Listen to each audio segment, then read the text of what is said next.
नमस्कार बच्चों। आज के इस वीडियो में हम फॉरवर्ड वोल्टेज ट्रिगरिंग के बारे में बात करेंगे। पिछले वीडियो में हमने different different type of triggering method के बारे में डिस्कशन किया था, जिसमें सबसे पहला और कॉमन मेथड था forward voltage triggering method of silicon control rectifier. Already पुराने वीडियोस में इस टॉपिक से आप फैमिलियर हैं, फिर भी यहाँ पे आपको एग्जैक्ट मीनिंग समझाना हमारी जिम्मेदारी है। तो आइए हम समझते हैं फॉरवर्ड वोल्टेज ट्रिगरिंग का एग्जैक्ट मीनिंग क्या होता है। आपने देखा यहाँ पे मैंने एक एससीआर को पीएन थारिस्टर्स को इस तरीके से कनेक्ट किया, जिसमें उसके एनोड टर्मिनल को हमने बैटरी के पॉजिटिव से और उसके कैथोड टर्मिनल को बैटरी के नेगेटिव टर्मिनल से जोड़ा। साथ में मैंने यहाँ पे बाइसिंग किया, किसके थ्रू? गेट के थ्रू।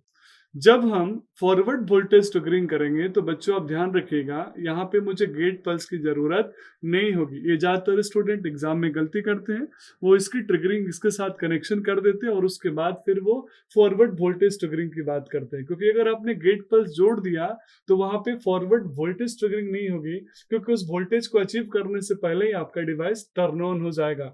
तो इस कंडीशन में हम हमेशा गेट करंट की वैल्यू को क्या रखते हैं बच्चों? 0। अब यहाँ जो J1 जंक्शन और J3 जंक्शन है वो ऑटोमेटिकली फॉरवर्ड बायस होगा। ये हम पहले से भी इस डिस्कशन में डिस्कस कर चुके हैं। एनोड को हमने जैसे पॉजिटिव दिया, कैथोड को जैसा नेगेटिव दिया, तो P layer positive, N layer negative, तो J1 J3 तो फॉरवर्ड बायस होना ही था। लेकिन जो J2 जंक्शन है बच्चों, वो क्या रहेगा? Reverse bias.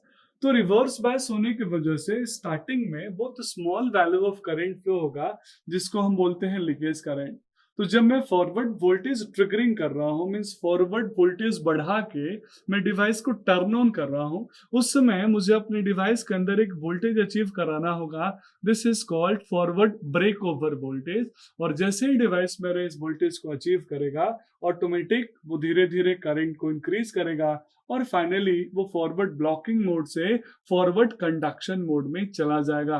और ये फॉरवर्ड कंडक्शन मोड में एक बार अचीव कर लिया और हमने उस डिवाइस के अंदर लैचिंग करंट की मिनिमम वैल्यू डेवलप कर ली, तो मेरा डिवाइस टर्न ऑन हो गया। अब मुझे किसी और मेथोडोलॉजी की जरूरत नहीं है। ये बच्चों, ये मेथड काफी सिंपल लगा, लेकिन मैं आपको एग्जैक्टली बताऊं तो ये मेथड बहुत ज्यादा प्रिफरेबल नहीं है, क्योंकि आपने इसमें डिवाइस को सिर्फ ऑन नहीं किया बल्कि ब्रेक डाउन किया। ब्रेक डाउन का मतलब है आपने डिवाइस को कहीं ना कहीं डैमेज किया। फुल्ली डैमेज की जगह पे पार्शियली डैमेज होता है, लेकिन अगर आप उस डिवाइस को दोबारा यूज करेंगे तो उसके ऑपरेटिंग कैरेक्टरिस्टिक्स चेंज हो जाएंगे। इसीलिए इस मेथड को हम ज्यादातर प्रीफर नहीं करते। बहुत रेयरेस्ट हम यहाँ पे उस वोल्टेज को अचीव करने की कोशिश करते हैं, अगर हमारे पास और कोई मेथोडोलॉजी नहीं है। तो चलिए बच्चों, इस मेथड के लिमिटेशंस के बारे में भी चर्चा कर लेते हैं। सबसे पहला लिमिटेशन है lack of precision. Lack of precision का मतलब क्या है? मेरा थारिस्टर जिस रेटिंग का होगा उसी के अकॉर्डिंग उसका forward break over voltage decide होगा। यानी मेरा accurate forward break over voltage कभी भी फिक्स नहीं होगा। कभी डोपिंग कंसंट्रेशन ज्यादा हो गई तो फॉरवर्ड ब्रेक ओवर वोल्टेज बढ़ जाएगा, कभी कम हो गई तो चेंज हो जाएगा। उस कंडीशन में मेरा डिवाइस एक्यूरेट नहीं है, प्रिसाइज नहीं है। ये सबसे पहला उसका लिमिटेशन है। यानी आप एग्जैक्ट किस टाइम पे डिवाइस को टर्न ऑन करना चाहते हैं, वो यहाँ पे प्रिसाइज करना, एज्यूम करना थोड़ा सा डिफिकल्ट होता है। दूसरा, inability of turn on quickly. बच्चों यहाँ पे बहुत ध्यान से देखिएगा, टर्न ऑन करने के लिए, टर्न ऑफ करने के लिए, दोनों कंडीशन में हम इस मेथड को प्रीफर नहीं करेंगे, क्योंकि यहाँ पे फॉरवर्ड ब्रेक ओवर वोल्टेज पहले तो हम अचीव नहीं कर पाते, और अगर अचीव करेंगे तो इस हाई वोल्टेज में मेरा डिवाइस डैमेज हो जाएगा। तीसरा जो है वो है लिमिटेड कंट्रोल। एक बार अगर आपने ब्रेक ओवर वोल्टेज को अचीव कर लिया तो उसके बाद आपका डिवाइस ब्रेकडाउन मोड में चला जाएगा और बहुत बल्क में अबंडेंट अमाउंट में यहाँ पे करंट का कंडक्शन होगा। तो समहाउ आपका अपने डिवाइस से कंट्रोल हट गया।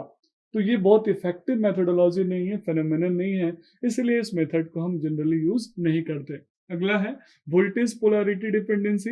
अगर आपने सही पोलैरिटी कनेक्ट किया है तो डिवाइस टर्न ऑन होगा, और अगर गलती से आपने पोलैरिटी चेंज कर ली तो डिवाइस ऑटोमेटिक वापस फिर से ऑफ मोड में चला जाएगा। और सबसे जो मेजर प्रॉब्लम है, जो कि ब्रेक ओवर वोल्टेज काफी हाई वोल्टेज पे अचीव होता है, इसीलिए इसके अंदर हीट डिसिपिएशन बहुत ज्यादा होता है। और जब हीट डिसिपिएशन होगा बच्चों, तो आप जानते हैं डिवाइस के डैमेज होने के चांसेस ज्यादा होंगे। अब एक और लिमिटेशन है इसके अंदर, वो है variability of break over voltage. जितने अलग अलग रेटिंग के आप थारिस्टर्स देखेंगे, उन सभी थारिस्टर्स का जो फॉरवर्ड ब्रेक ओवर वोल्टेज है वो डिफरेंट होगा।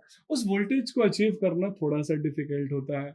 और सबसे आखिरी में मैं बोल सकता हूँ कि ये डिवाइस लो वोल्टेज एप्लीकेशंस के लिए सुटेबल नहीं होता है, क्योंकि हम फॉरवर्ड वोल्टेज ट्रिगरिंग करते हैं।